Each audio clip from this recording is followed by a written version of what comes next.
Vaccination എന്ന വിഷയമാണ് ഇന്നത്തെ ക്ലാസ്സിൽ നമ്മൾ ചർച്ച ചെയ്യുന്നത്. എന്താണ് വാക്സിൻ? ഏതൊക്കെ തരത്തിലുള്ള വാക്സിനുകളാണ് രോഗപ്രതിരോധ സംവിധാനത്തിൽ ഉപയോഗിക്കുന്നത്? അത് എങ്ങനെയാണ് ശരീരത്തിലേക്ക് കടത്തിവിടുന്നത്? തുടങ്ങിയവയാണ് ഈ ക്ലാസ്സിൽ നമ്മൾ ചർച്ച ചെയ്യുന്നത്. വാക്സിനേഷൻ എന്താണെന്ന് നോക്കാം. It is the injection of vaccine into the body to produce immunity and to protect against diseases. രോഗങ്ങൾക്കെതിരെ മരുന്ന് കുത്തിവെച്ചുകൊണ്ട് രോഗപ്രതിരോധ സംവിധാനം ഒരുക്കുന്നതിനെയാണ് വാക്സിനേഷൻ എന്ന് പറയുന്നത്. A single dose vaccine may not always induce a strong immune response. പലപ്പോഴും പല രോഗങ്ങൾക്കും ഒറ്റത്തവണ കുത്തിവെപ്പ് കൊണ്ട് രോഗപ്രതിരോധ സംവിധാനം ഒരുക്കാൻ സാധ്യമല്ല. In case of many vaccines, repeated administration over A period of interval is usually required to develop an enhanced response. പലപ്പോഴും പോളിയോ പോലെയുള്ള അസുഖങ്ങൾക്ക് ഒന്നിലധികം തവണയായി വാക്സിനുകൾ നൽകി രോഗപ്രതിരോധ സംവിധാനം ഒരുക്കേണ്ടതായിട്ട് വരും. ഇങ്ങനെ ഇടവേളകളിൽ വാക്സിനുകൾ നൽകി രോഗപ്രതിരോധ സംവിധാനം ഒരുക്കുന്ന വാക്സിനേഷനെ ബൂസ്റ്റേഴ്സ് എന്നാണ് പറയുക. ഇത്തരം ഡോസുകളെ ബൂസ്റ്റർ ഡോസുകൾ എന്നും പറയാറുണ്ട്. ഇനി ഏതൊക്കെ തരത്തിൽ വാക്സിനേഷൻ നടത്തുന്നു എന്ന് നോക്കാം. ഒന്നാമത്തത് സിസ്റ്റമിക് ഇമ്മ്യൂണൈസേഷൻ. സിസ്റ്റമിക് ഇമ്മ്യൂണൈസേഷൻ എന്നതുകൊണ്ട് ഉദ്ദേശിക്കുന്നത് injecting the vaccine subcutaneously into the deltoid muscle. അതായത് പേശികളിലേക്ക് നേരിട്ട് വാക്സിൻ കുത്തിവെച്ച് രോഗപ്രതിരോധ സംവിധാനം ഒരുക്കുന്നതിനെയാണ് സിസ്റ്റമിക് ഇമ്മ്യൂണൈസേഷൻ എന്ന് പറയുന്നത്. ഇവിടെ ചിത്രത്തിൽ പലതരത്തിലുള്ള ഇൻജെക്ഷനുകളുടെ ചിത്രം കൊടുത്തിട്ടുണ്ട്. ഇൻട്രാഡെർമൽ, ത്വക്കിന് അടിയിലേക്ക് മരുന്ന് കുത്തിവെക്കുന്ന രീതിയെ ഇൻട്രാഡെർമൽ എന്നാണ് പറയുക. ഇനി ഇൻട്രാവീനസ്, വെയിനിലേക്ക്, രക്തക്കുഴലിലേക്ക് ഇൻജെക്ഷൻ വഴി മരുന്ന് കുത്തിവെക്കുന്നതിന് ഇൻട്രാവീനസ് ഇൻജെക്ഷൻ എന്ന് പറയുന്നു. ദെൻ സബ്ക്യൂട്ടേനിയസ്, അതായത് ത്വക്കിന് അടിയിലായിട്ട്, മസിലിന് ഇടയിലായിട്ട് ഇൻജെക്ഷൻ എടുക്കുന്നതിന് സബ്ക്യൂട്ടേനിയസ് എന്നാണ് പറയുക. ദെൻ പേശികൾക്ക് ഇടയിലേക്ക് കുത്തിവെക്കുന്നതിന് ഇൻട്രാ മസ്കുലർ ഇൻജെക്ഷൻ എന്നാണ് പറയുക. ഇങ്ങനെ പലതരത്തിൽ ഇൻജെക്ഷൻ നടത്താറുണ്ട്, അല്ലെങ്കിൽ സിസ്റ്റമിക് ഇമ്മ്യൂണൈസേഷൻ നടത്താറുണ്ട്. രണ്ടാമത്തെ വിഭാഗം ഇമ്മ്യൂണൈസേഷൻ എന്ന് പറയുന്നത് മ്യൂക്കോസൽ ഇമ്മ്യൂണൈസേഷൻ ആണ്. Vaccine administration either orally or through nasal associated lymphoid tissue. വായിലൂടെയോ മൂക്കിലൂടെയോ അല്ലെങ്കിൽ ഭക്ഷണത്തിലൂടെ ശരീരത്തിനകത്തേക്ക് മരുന്നുകൾ എത്തിക്കുന്ന അല്ലെങ്കിൽ വാക്സിൻ എത്തിക്കുന്ന സംവിധാനത്തിനെയാണ് മ്യൂക്കോസൽ ഇമ്മ്യൂണൈസേഷൻ എന്ന് പറയുന്നത്. This method is efficient against the antigens that enter the body through orally. ഇങ്ങനെ വാക്സിനേഷൻ നടത്തുന്നതുകൊണ്ടുള്ള പ്രധാന പ്രയോജനം എന്ന് പറയുന്നത് മൂക്കിലൂടെയും വായിലൂടെയും ഭക്ഷണത്തിലൂടെയും ശരീരത്തിലേക്ക് അല്ലെങ്കിൽ മ്യൂക്കോസ് മെംബ്രെയിനുമായി ബന്ധപ്പെട്ട് എത്തിച്ചേരാൻ സാധ്യതയുള്ള രോഗാണുക്കൾക്കെതിരെ പ്രതിരോധം സൃഷ്ടിക്കാൻ മ്യൂക്കോസൽ ഇമ്മ്യൂണൈസേഷൻ സഹായിക്കും. ഇനി പലതരത്തിലുള്ള വാക്സിനുകളെ നമുക്ക് പരിചയപ്പെടാം. ഒന്നാമത്തെ വിഭാഗം ലൈവ് അറ്റുനേറ്റഡ് വാക്സിൻ എന്നതാണ്. ലൈവ് അറ്റുനേറ്റഡ് വാക്സിൻ എന്നതുകൊണ്ട് ഉദ്ദേശിക്കുന്നത് here the live attenuated pathogens are used to induce immunity. അതായത് ജീവനുള്ള രോഗാണുക്കൾ തന്നെ രോഗപ്രതിരോധ സംവിധാനം ഒരുക്കാൻ വേണ്ടി ഉപയോഗിക്കുന്നു എങ്കിൽ അത്തരം വാക്സിനുകളെയാണ് ലൈവ് അറ്റുനേറ്റഡ് വാക്സിൻ എന്ന് പറയുന്നത്. ഇത്തരം വാക്സിനുകളുടെ പ്രത്യേകത അറ്റുനേറ്റഡ് പത്തോജനുകളായിരിക്കും ഇവിടെ രോഗപ്രതിരോധ സംവിധാനം അല്ലെങ്കിൽ വാക്സിനുകളായിട്ട് ഉപയോഗിക്കുന്നത്. അറ്റുനേറ്റഡ് വാക്സിൻ എന്ന് പറഞ്ഞാൽ ചൂടാക്കിയോ അല്ലെങ്കിൽ കെമിക്കലിന്റെ സഹായത്താലോ രോഗാണുവിൻ്റെ രോഗം ഉണ്ടാക്കാനുള്ള കഴിവിനെ നിർവീര്യമാക്കുന്ന സംവിധാനത്തിനെയാണ് അല്ലെങ്കിൽ പ്രവർത്തനത്തിനെയാണ് അറ്റുനേഷൻ എന്ന് പറയുക. ഇവിടെ രോഗാണുവിന് അതിൻ്റെ ശരീരത്തിൻ്റെ അല്ലെങ്കിൽ രോഗാണുവിൻ്റെ പ്രകൃത്യ ഉള്ള രൂപഘടനകൾ എല്ലാം തന്നെ അവശേഷിപ്പിച്ചുകൊണ്ട് രോഗം ഉണ്ടാക്കാനുള്ള കഴിവിനെ മാത്രം ഇല്ലാതാക്കുന്നു. Only require one dose to induce long lasting immunity. ഇങ്ങനെ ലൈവ് അറ്റുനേറ്റഡ് വാക്സിൻ്റെ ഒറ്റ ഡോസ് കൊണ്ട് തന്നെ ലോങ് ലാസ്റ്റിംഗ് ആയിട്ടുള്ള ദീർഘനാളത്തേക്കുള്ള രോഗപ്രതിരോധ സംവിധാനം ഒരുക്കുവാൻ കഴിയും. Attenuation mimics the natural behavior of the organism without causing diseases. Attenuation കൊണ്ടുള്ള പ്രധാന പ്രയോജനം എന്ന് പറയുന്നത് ഒരു രോഗാണുവിൻ്റെ സ്വാഭാവികമായിട്ടുള്ള രൂപസാദൃശ്യം അല്ലെങ്കിൽ അവസ്ഥ ക്രിയേറ്റ് ചെയ്തുകൊണ്ട് ശരീരത്തിനുള്ളിൽ രോഗപ്രതിരോധ സംവിധാനം ഒരുക്കാം എന്നുള്ളതാണ്. The prolonged exposure of this vaccine helped the immune system to develop increased immunogenicity and production of memory cells. ഇങ്ങനെ ഒരു തവണ ലൈവ് അറ്റനുവേറ്റഡ് വാക്സിൻ നമ്മുടെ ശരീരത്ത് കുത്തിവെക്കുമ്പോൾ ഈ വൈറസുകൾക്കെതിരെ അല്ലെങ്കിൽ രോഗാണുക്കൾക്കെതിരെ ശരീരം രോഗപ്രതിരോധ ആൻറ്റിബോഡികൾ ഉൽപ്പാദിപ്പിക്കുകയും അങ്ങനെ രോഗാണുവിനെ തിരിച്ചറിയുവാനുള്ള മെമ്മറി കോശങ്ങൾ, മെമ്മറി സെൽസുകൾ ശരീരത്തിൽ രൂപപ്പെടുകയും പിന്നീട് ഇതേ രോഗാണുവിൻ്റെ ഒരു ഇൻഫെക്ഷൻ പിന്നീട് ഉണ്ടാകുമ്പോൾ മെമ്മറി സെല്ലുകൾ ഡിവൈഡ് ചെയ്ത് അതിൽ നിന്നും ആൻറ്റിബോഡികൾ ഉൽപ്പാദിപ്പിക്കുന്ന തലത്തിലേക്ക് എത്തുകയും പെട്ടെന്ന് തന്നെ രോഗത്തെ പ്രതിരോധിക്കാനുള്ള കഴിവ് ശരീരം നേടിയെടുക്കുകയും ചെയ്യുന്നു എന്നതാണ് ലൈവ് അറ്റനുവേറ്റഡ് വാക്സിൻ്റെ പ്രത്യേകത എന്ന് പറയുന്നത്. ഇവിടെ ലൈവ് അറ്റനുവേറ്റഡ് വാക്സിന് ഒരു റിസ്ക് ഉണ്ട്. The risk of attenuated vaccine is rare and uncommon. സാധാരണഗതിയിൽ ലൈവ് അറ്റനുവേറ്റഡ് വാക്സിൻ മൂലമുണ്ടാകുന്ന റിസ്ക് വളരെ റെയറും അൺകോമണുമാണ്. എന്നാൽ due to lack of cold storage facilities in lab or from the laboratory to the field, there is a possibility of attenuated virus reverting its virulent form. എന്നാൽ ഇങ്ങനെ ജീവനുള്ള രോഗാണുക്കളെ അതിൻ്റെ രോഗം ഉണ്ടാക്കാനുള്ള കഴിവ് മാത്രം നഷ്ടപ്പെടുത്തി സൂക്ഷിക്കുന്ന സംവിധാനത്തിൽ, അതായത് കോൾഡ് സ്റ്റോറേജ് ഫെസിലിറ്റീസിന് തകരാറുണ്ടാക്കുകയോ അല്ലെങ്കിൽ കോൾഡ് കണ്ടീഷൻ ഇല്ലാതായി പോവുകയോ, വൈദ്യുതിയുടെ സംവിധാനത്തിൽ പ്രവർത്തിക്കുന്ന കോൾഡ് സ്റ്റോറേജ് സംവിധാനങ്ങൾ വൈദ്യുതി വിച്ഛേദിക്കപ്പെടുന്നത് മൂലമോ അല്ലെങ്കിൽ സാധാരണയായിട്ട് നാച്ചുറലായിട്ടുള്ള കലാമിറ്റീസ് ഉണ്ടാകുന്ന സമയത്ത് ഇത്തരം സ്റ്റോറേജ് സംവിധാനങ്ങൾക്കുണ്ടാകുന്ന തകരാറ് വാക്സിനുകൾക്ക് അതിൻ്റെ വിർലൻസ് തിരിച്ച് എടുക്കാനുള്ള അല്ലെങ്കിൽ തിരിച്ചു വരാനുള്ള സാധ്യത ഉണ്ടാക്കും. അല്ലെങ്കിൽ ദൂരെയുള്ള സ്ഥലത്തേക്ക് നമ്മൾ വാക്സിനുകൾ കൊണ്ടുപോകുന്ന സമയത്ത്, അതായത് വിദൂര സ്ഥലത്തേക്ക്, അതായത് വൈദ്യുതി ഇല്ലാത്ത സ്ഥലത്തേക്കൊക്കെ ദീർഘദൂരം അല്ലെങ്കിൽ ദീർഘസമയമെടുത്ത് വാക്സിൻ കൊണ്ടുപോകേണ്ടുന്ന സാഹചര്യമുള്ളപ്പോഴൊക്കെ അതിൻ്റെ കോൾഡ് സ്റ്റോറേജ് ഫെസിലിറ്റിക്ക് തകരാറ് സംഭവിച്ചാൽ ഇത്തരം വൈറസുകൾക്ക് അല്ലെങ്കിൽ രോഗാണുക്കൾക്ക് അതിൻ്റെ വിർലൻ്റ് രോഗമുണ്ടാക്കാനുള്ള കഴിവ് തിരിച്ച് ലഭിക്കുന്ന സാഹചര്യം ഉണ്ടായാൽ ഇത് രോഗം ഉണ്ടാക്കും എന്ന് പറയപ്പെടുന്നു. ഇങ്ങനെ ലൈവ് അറ്റനുവേറ്റഡ് വാക്സിനുകൾക്ക് ഉദാഹരണമാണ് BCG, ബാസിലെ കാൽമെറ്റി ഗ്വാറിൻ എന്നാണ് അതിൻ്റെ പൂർണ്ണരൂപം. A live attenuated mycobacterium bovis for tuberculosis, TBക്കായിട്ട് അല്ലെങ്കിൽ TB ഉണ്ടാകാതിരിക്കാൻ വേണ്ടിയിട്ട് കുത്തിവയ്ക്കുന്ന ഒരു ലൈവ് അറ്റനുവേറ്റഡ് വാക്സിനാണ് BCG എന്ന് പറയുന്നത്. ഇത് ഇത്തരത്തിൽ ഉള്ള വാക്സിൻ ഉദാഹരണമാണ്. കൂടാതെ vaccinia virus for smallpox, then rubella, measles, mumps, polio, ഇങ്ങനെ വിവിധ അസുഖങ്ങൾക്കായിട്ട് ഉപയോഗിക്കുന്ന വാക്സിനുകളെല്ലാം തന്നെ ലൈവ് അറ്റനുവേറ്റഡ് വാക്സിനുകളാണ്. അതിൽ പോളിയോ വൈറസ് പോലെയുള്ള വാക്സിനുകൾ ബൂസ്റ്റർ ഡോസായിട്ടും ഉപയോഗിക്കാറുണ്ട്. ഇനി അടുത്തത് നോക്കാം.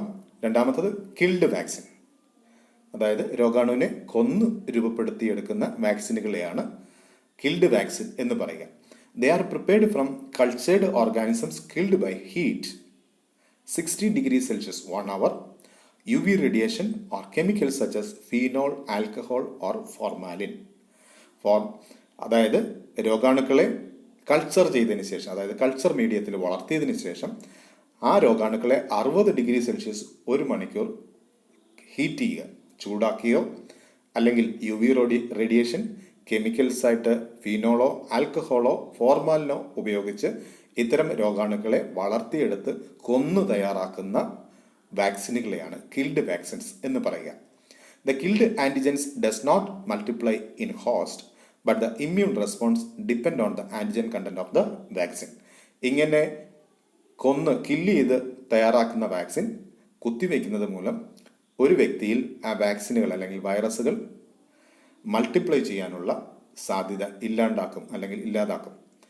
എന്നാൽ ഇതിനെതിരെ രോഗപ്രതിരോധ സംവിധാനം ഉണ്ടാക്കപ്പെടുന്നത് ആ വാക്സിനുകൾക്ക് അടങ്ങിയിരിക്കുന്ന അല്ലെങ്കിൽ വാക്സിനിൽ ഉൾക്കൊള്ളിച്ചിരിക്കുന്ന വൈറസുകളുടെ അല്ലെങ്കിൽ രോഗാണുക്കളുടെ സാന്നിധ്യം അനുസരിച്ചായിരിക്കും. It induce humoral antibody response സാധാരണയായിട്ട് ഹ്യൂമറൽ ആൻറ്റിബോഡി റെസ്പോൺസ് ആണ് ഉണ്ടാക്കുന്നത്. അതായത് ആൻറ്റിബോഡിയുടെ ഉൽപ്പാദനം ആൻറ്റിജനെതിരെ ഉണ്ടാക്കിയെടുത്ത് ശരീരം തന്നെ ഒരു രോഗപ്രതിരോധ സംവിധാനം ഇത്തരം വാക്സിനുകൾക്ക് അല്ലെങ്കിൽ ആൻറ്റിജനുകൾക്കെതിരെ ഉണ്ടാക്കിയെടുക്കുന്നു. ഇങ്ങനെ കിൽഡായിട്ട് തയ്യാറാക്കുന്ന വാക്സിൻ ബൂസ്റ്റർ ഡോസുകളായിട്ടും ഉപയോഗിക്കാറുണ്ട്. Protection against whooping cough, poliomyelitis, anthrax, rabies, hepatitis A etcetera. നേരത്തെ പറഞ്ഞതുപോലെ ബൂസ്റ്റർ ഡോസുകളായിട്ടാണ് ഇവിടെ കിൽഡ് വാക്സിനുകൾ ഉപയോഗിക്കുന്നത്. കാരണം ഇങ്ങനെ തയ്യാറാക്കിയെടുക്കുന്ന വാക്സിനുകൾ അതിനകത്തെ വാക്സിൻ കണ്ടന്റ്, അതായത് രോഗാണുവിൻ്റെ കണ്ടന്റ് അനുസരിച്ചാണ് എപ്പോഴും രോഗപ്രതിരോധ സംവിധാനം ശരീരത്തിൽ ഉണ്ടാകുക.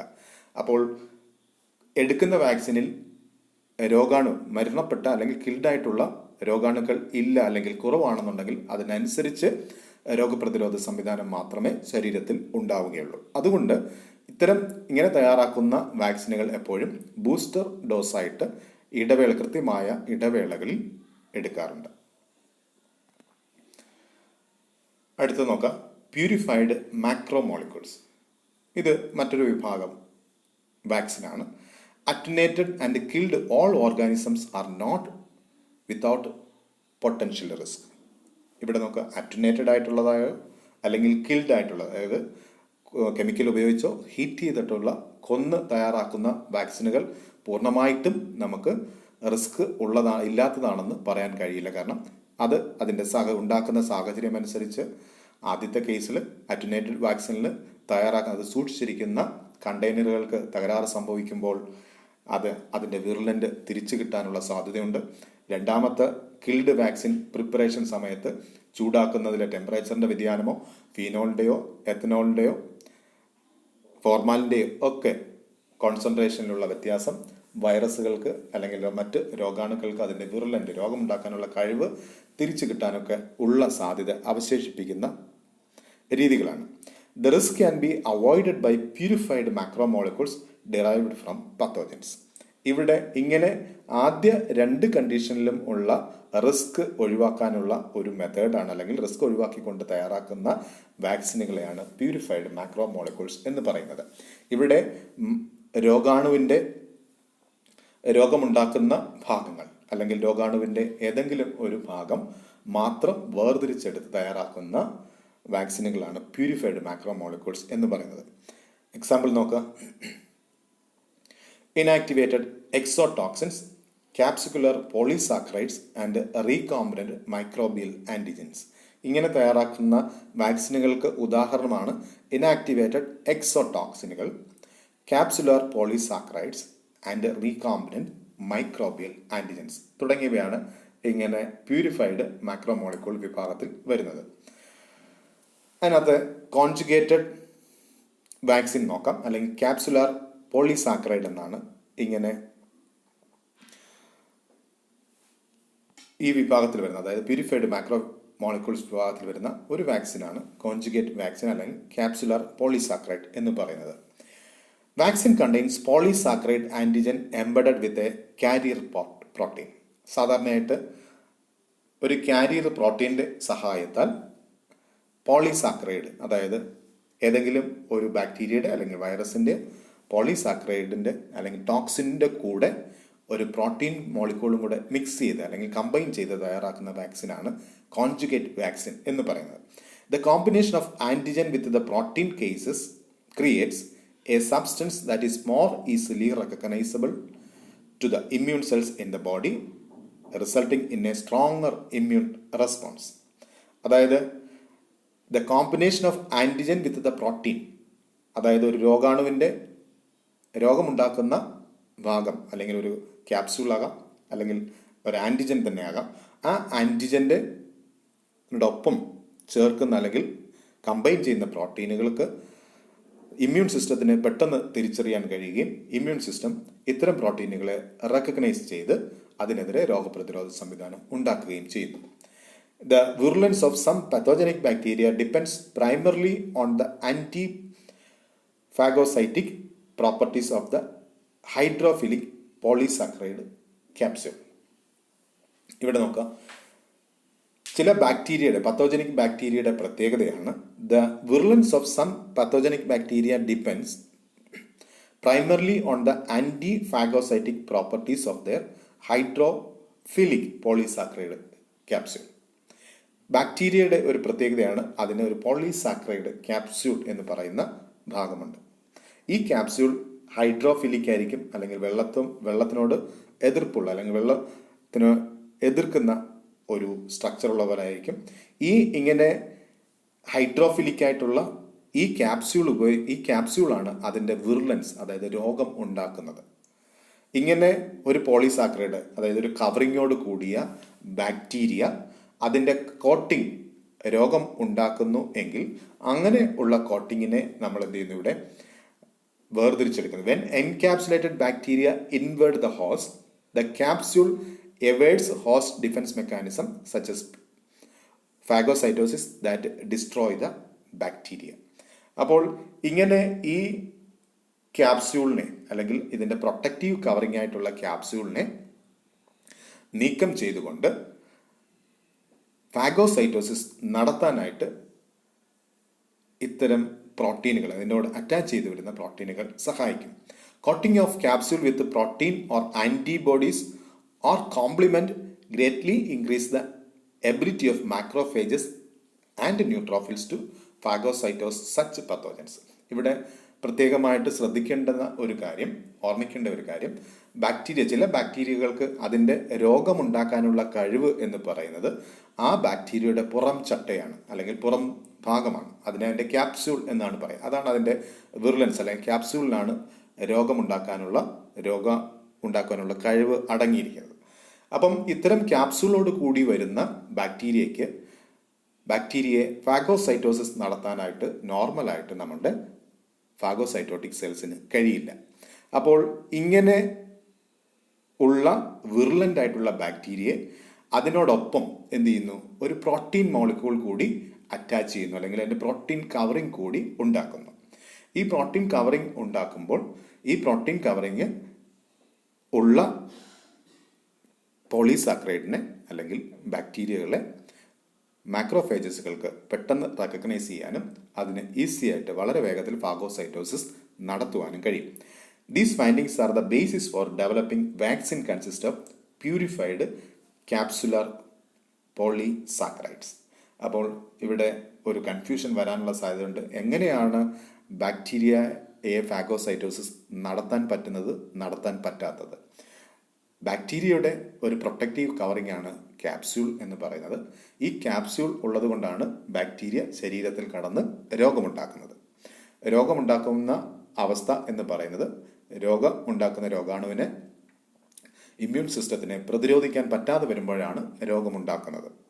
അപ്പോൾ അതിൻ്റെ ക്യാപ്സ്യൂളാണ് രോഗകാരി എന്നതുകൊണ്ട് ഈ ക്യാപ്സ്യൂളിനെ കവർ ചെയ്യുന്ന ഒരു പ്രോട്ടീൻ മോളിക്യൂൾ കണ്ടെത്തുക, അല്ലെങ്കിൽ പ്രോട്ടീൻ മോളിക്യൂൾ ഉപയോഗിച്ചുകൊണ്ട് ഈ ബാക്ടീരിയ കവർ ചെയ്ത് ഫാഗോസൈറ്റോസിസ് നടത്താനായിട്ട് ഫാഗോസൈറ്റോട്ടിക് സെൽസിനെ പ്രേരിപ്പിക്കുന്ന കണ്ടുപിടുത്തം ഇങ്ങനെ ബാക്ടീരിയയുടെ ക്യാപ്സ്യൂളുമായിട്ട് കമ്പൈൻ ചെയ്യുന്ന പ്രോട്ടീനുകളെ വേർതിരിച്ചെടുക്കുകയും അത് ശരീരത്തിൽ കുത്തിവെക്കുകയും അങ്ങനെ കടന്നു വരുന്ന ബാക്ടീരിയയുടെ പുറത്ത് ഇത്തരം പ്രോട്ടീനുകൾ കവർ ചെയ്യപ്പെടുകയും അങ്ങനെ കവർ ചെയ്യുന്നത് വഴി ഇത്തരം ബാക്ടീരിയകളെ ഈസി ആയിട്ട് വളരെ വേഗത്തിൽ ഫാഗോസൈറ്റോസിസ് നടത്താനായിട്ട് കോശങ്ങൾക്ക് സാധിക്കുകയും അങ്ങനെ രോഗപ്രതിരോധ സംവിധാനം ഒരുക്കുകയും ചെയ്യുന്നു. ഇനി നോക്കാം, ടോക്സോയിഡ് എന്ന വിഭാഗത്തിൽ വരുന്ന മരുന്നുകൾ അല്ലെങ്കിൽ വാക്സിനുകൾ ഏതൊക്കെയാണ്? Toxoid vaccines are prepared from bacterial toxins. Bacteria ഉൽപ്പാദിപ്പിക്കുന്ന ടോക്സിനിൽ നിന്നും വേർതിരിച്ചെടുക്കുന്ന വാക്സിനുകളെയാണ് ടോക്സോയിഡുകൾ എന്ന് പറയുന്നത്. Some bacterial pathogens produce toxins called exotoxins. ചില ബാക്ടീരിയകൾ അതിൻ്റെ ശരീരത്തിൽ നിന്ന് പുറപ്പെടുവിക്കുന്ന വിഷാംശത്തെ എക്സോടോക്സിനുകൾ എന്നാണ് പറയുന്നത്. It produce diseases symptoms result from infection. ഇങ്ങനെ ബാക്ടീരിയ ഉൽപ്പാദിപ്പിക്കുന്ന വിഷം അത് മറ്റു രോഗങ്ങൾക്ക് കാരണമാവുകയും ചെയ്യാം. By purifying the bacterial exotoxin and then inactivating the toxin with the formaldehyde to form toxoid. ഇങ്ങനെ ബാക്ടീരിയയിൽ നിന്നും ഉൽപ്പാദിപ്പിക്കുന്ന ടോക്സിനുകളെ, വിഷത്തെ വേർതിരിച്ചെടുത്തതിന് ശേഷം ഫോർമാലിൻ ഉപയോഗിച്ച് ആ വിഷത്തെ നിർവീര്യമാക്കുന്നു. Vaccination with toxoid induces anti toxoid antibodies. ഇങ്ങനെ നിർവീര്യമാക്കിയ വിഷത്തെ കുത്തിവെച്ചുകൊണ്ട് ശരീരത്തിൽ ആൻറ്റി ടോക്സോയിഡ് കണ്ടീഷൻസ് അല്ലെങ്കിൽ ആ ടോക്സിനെതിരെ പ്രതിരോധ സംവിധാനം ഉണ്ടാക്കാൻ കഴിയും. അതായത് ടോക്സിൻ എന്ന് പറയുന്ന ബാക്ടീരിയൽ ടോക്സിൻ വേർതിരിച്ചെടുത്തതിന് ശേഷം അത് ഫോർമാലിന് ട്രീറ്റ് ചെയ്ത് എന്നുണ്ടാക്കുന്നു, ടോക്സൈഡ് ഉണ്ടാക്കുന്നു. ഈ ടോക്സൈഡ് നമ്മുടെ ശരീരത്തിലേക്ക് കുത്തിവെക്കുന്നു. അപ്പോൾ ഇതൊരു ആൻറ്റിജനായിട്ട് മാറും. ഈ ആൻറ്റിജനെതിരെ ആൻറ്റിബോഡി ഉൽപ്പാദിപ്പിച്ച് ശരീരത്തിൽ രോഗപ്രതിരോധ സംവിധാനം ഉണ്ടാക്കുകയും ചെയ്യുന്നു.